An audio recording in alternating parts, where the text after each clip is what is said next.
तो हमारे पैनल में से दो ने तो बिल्कुल क्लियर कट कह दिया है कि भाई दीदी जो है done and dusted, Nandigram part 2 हार रही है, हो गया खेल खत्म।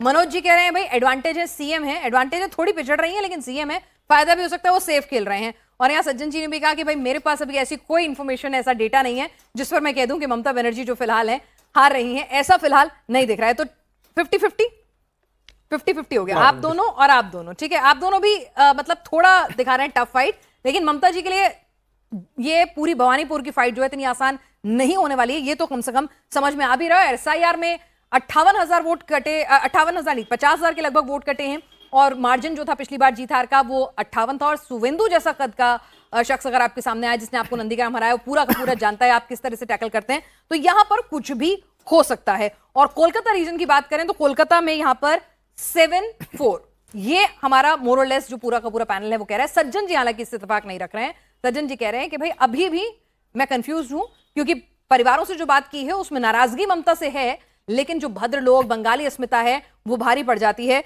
शुद्धशील घोष जी, अगर क्लोज फाइट वाली स्थिति होती है कोलकाता के अंदर तो कहीं भी स्विंग हो सकता है, ये नंबर कहीं भी बदल सकता है। भाई रात तक मैं बहुत दीदी से नाराज थी, लेकिन सुबह सुबह वोट अपने पोलिंग बूथ पर पहुंची तो मुझे लगा नहीं, एक बंगाली को, बंगाली अस्मिता वाली दीदी को, बंगाल की बेटी को कैसे हरा दूं, एक मौका और दे दूं, ऐसा भी हो सकता है या नहीं? नहीं, सवाल ही नहीं पैदा होता। नहीं है, यहाँ तो बिल्कुल क्लियर कट मामला है। कोलकाता रीजन में जो हाई पोल हुआ है वहाँ पर 40 to 50% लोग हैं जो फर्स्ट टाइम वोट डालने जा रहा है।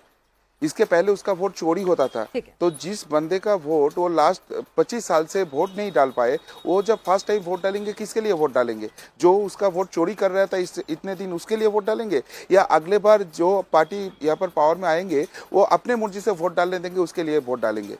ये बात चली कलकत्ता में। और कलकत्ता का लोग सबसे ज्यादा व्हाइट कॉलर जॉब करते हैं। इन लोगों को गाली पड़ता है कि आप लोग जितने बड़े बड़े बात टीवी स्टूडियो में करते हो, सोशल मीडिया में चर्चा करते हो, वोटों के लाइन में किधर हो? इसलिए इतना हाई पोलिंग हुआ है। एसआईआर एक फैक्टर है, लेकिन एसआईआर को क्रॉस करके भी 10 to 12% वोट हुआ है। वो 10 to 12% वोट कहीं पे भी टीएमसी का एज नहीं दिख रहा है, टीएमसी को बचाने के लिए नहीं दिख रहा है, वो परिवर्तन के लिए वोट किया है। और दूसरी बात यहाँ पे पिनास ये है कि हमें ये नहीं भूलना चाहिए कि आरजीगढ़ कोलकाता में ही है, ठीक है, और आरजीगढ़ बहुत बड़ा फैक्टर है इस बार कोलकाता में, ठीक है। तो आरजीकर भी है, हिंदू वोट कंसोलिडेशन भी है, हाई वोटर टर्नआउट भी है, और जो वोट देने के लिए पहले उदासीनता थी वो भी सामने आई है, एंटी इनकम्बेंसी भी है। और बीजेपी ने अपना कोर्स करेक्शन करके भाई माछ भात भी खूब दबाकर खाया है, और बहुत अपनी पूरी आइडियोलॉजी है वो हार्ड हिंदुत्व से सॉफ्ट हिंदुत्व की तरफ भी ले आए हैं। तो बहुत कुछ बदला है, तो वो बदलाव के लिए बदला है या फिर वाकई में कुछ और ही बदलेगा, ये 4 में ही बताएगा। लेकिन फिलहाल हमारा पूरा पैनल ये कह रहा है कि भाई 7-4 का ये मामला मोटा मोटा लग रहा है। भवानीपुर को लेके 50-50 राय है, और अभी भी सज्जन जी थोड़ा सेफ खेल रहे हैं कि भाई कुछ भी हो सकता है। आगे बढ़ते हैं, जरा एक और खबर आपको दिखाते हैं। नतीजों से पहले ममता बनर्जी एक्शन मोड में है। अब सुधाशील घोष जी कह रहे हैं कि वो एक्शन नहीं, वो नर्वस मोड है, लेकिन दीदी फिलहाल एक्शन मोड में नजर आ रही हैं, कार्यकर्ताओं से बैठक कर रही हैं। एग्जिट पोल्स में नतीजे उनके हक में नहीं है, फिर भी वो एक बार फिर दावा कर रही हैं कि 200 से ज्यादा सीटें जीतने वाली हैं, क्योंकि तमाम लोग कह रहे हैं कि भाई इतना हाई वोटर टर्नआउट होता है तो फिर ये 150 वाला चुनाव नहीं होता है, ये 200 वाला चुनाव होता है, वेव होती है, सुनामी होती है, एक तरफा वोट पड़ता है। और इसीलिए दीदी कह रही हैं भाई पिछली बार जैसा चमत्कार इस बार भी होगा, मैं 200 पार होंगी। और अगर एग्जिट पोल जो कुछ कह रहे हैं, जिसमें शुद्धशील घोष जी का भी एग्जिट पोल शामिल है, अगर ये बीजेपी के हक में गया तो 190 पार बीजेपी भी हो सकती है। और बीजेपी 200 पार इसलिए नहीं जाएगी क्योंकि भाई ऐसी सीटें हैं जहां पर 70-80% मुसलमान हैं, लेकिन भाई शुद्धशील घोष जी के सर्वे ने तो उसमें भी सीटें दिलवा दी हैं, वोटर को स्प्लिट करवा दिया है। बहरहाल इस बीच अब अगली रिपोर्ट हम आपके लिए लेकर आ रहे हैं, हावड़ा की रिपोर्ट है। हावड़ा की 16 सीटों पर क्या कुछ रिपोर्ट कार्ड जो है वो बन रहा है, वो मैं आपके सामने यहां पर रख देती हूं। 2021 में कौन जीता, 2024 का लीड जो है वो क्या कुछ कह रहा है, और यहां पर शुद्धशील घोष जी का सर्वे क्या कुछ कहता है, वो भी उनसे एक एक कर मैं पूछती जाऊंगी। बाली, हावड़ा उत्तर, हावड़ा मध्य, शिवपुर, हावड़ा दक्षिण, संकरडाल, पंचला, उलबेरिया पूर्वा, उलबेरिया उत्तर। तो टीएमसी ही जीती 2021 में, टीएमसी ने ही लीड किया, यानी बीजेपी कहीं लीड भी नहीं कर पाई थी 2024 में। और अगर हम बात करें आगे की सीटों की, जिसमें श्यामपुर, बगनान, अमता, उदय नारायणपुर, जगबल्लभपुर और डोमजूर आता है, तो यहां पर भी टीएमसी ही जीती थी, और टीएमसी ने ही 2024 में लीड बरकरार रखी थी। हावड़ा में 16-0 यानी 16-0 2021 में था, और फिर जब 2024 में लोकसभा चुनाव हुए, अगर उसको लीड में कन्वर्ट किया जाए तो वहां पर भी बहुत कुछ नहीं बदला, टीएमसी ही लीड करती रही। तो भाई ऐसा क्या हो जाएगा कि कमल खिल जाएगा ज्योतिषील घोष जी, 16 में से कितनी और कौन सी? हावड़ा जिला में भी अभी कमल का पकड़ धीरे धीरे मजबूत होते हुए दिख रहा है। यहाँ पर 16 में से कम 6 सीट तो भाजपा के खाते में दिख ही रहा है। देखिए, हावड़ा को आपको समझना है तो इसको 2 सेगमेंट में स्प्लिट करना पड़ेगा। 6 सीटें, ओके। एक तो है हावड़ा लोकसभा, एक तो है उलुबेरिया लोकसभा। तो हावड़ा लोकसभा जो है वहाँ पर बंगाली और नॉन बंगाली है।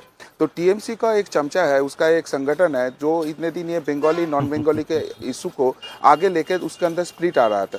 बट अभी का जो सिचुएशन वेस्ट बंगाल में हो गया है ना, तो ये बंगाली नॉन बंगाली सेगमेंट चले गए। हिंदू हिंदू भाई भाई ये नारा बहुत जोर से यहाँ पर बजने लगे हैं और इसके कारण ये जो हावड़ा का सेगमेंट है यहाँ का कम से कम 4 सीट कन्वर्ट होते हुए दिख रहा है।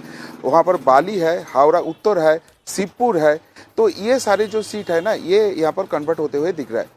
उधर से उलुबेरिया सेगमेंट जहाँ पर मुस्लिम पॉपुलैरिटी ज़्यादा है, वहाँ पर जहाँ पर हिंदू थोड़ा ज़्यादा है, मतलब हिंदू अगर बम्पर वोटिंग करे तो मुस्लिम को हरा, मतलब टीएमसी को हरा सकता है, तो उस जगह पे भी अभी कमल खिलते हुए दिख रहा है। जैसे उलुबेरिया पूर्व, बाली, हावड़ा उत्तर और जैसे उदय नारायणपुर, ये जो 3 सेगमेंट है। अच्छा ठीक है, श्यामपुर कह रहे हैं तो 4 ही में ये हावड़ा लोकसभा से और उलुबेरिया लोकसभा का जो पार्ट है, हाँ श्यामपुर, उदय नारायणपुर और साकराई, ये 3 भी अभी कन्वर्ट होते हुए दिख रहा है। तो टोटल 6 सीट, ठीक है, टोटल 6 सीट जो है 16 में से भाजपा के लिए दिख रहा है पूरा हावड़ा जिला में। ठीक है, तो आपने दी है बाली, हावड़ा उत्तर, शिवपुर, श्यामपुर और 2 और सीटें कौन सी है सर, एक बार बताएं, मुझसे मिस हुई हैं। उदय नारायणपुर और उलुबेरिया पूर्व। उलुबेरिया पूर्व, ठीक है, ठीक है, ये आप बीजेपी को दे रहे हैं। ठीक है मनोज जी, देखिए इसमें जो 16 में 0 था, लीड भी नहीं थी, लीड भी 0 ही बता रही थी, लेकिन ये 6 सीटें दे रहे हैं। हाँ, 6 सीट पे मैं भी जाना चाह रहा हूँ बीजेपी के लिए। और इसमें एक्चुअली क्या है कि पिछली जो मार्जिन दिख रही थी और हमें लग रहा है कि दादा उसको ज़्यादा ध्यान में रखे हैं, इस बार सिचुएशन को ध्यान में नहीं रखे, चूंकि 40,000 50,000 ये मार्जिन थी पिछले के जो लेकर चले, तो इसलिए वहाँ पे लग रहा है कि ये मार्जिन कैसे कम होगा। और वहाँ पे जो कम्युनिटी बीजेपी को न सपोर्ट करने वाली है तो वो भी है। तो इस हिसाब से ये आंकड़े है मेरे हिसाब से ठीक लग रहे हैं। ये आपको ठीक लग रहे हैं, ठीक है।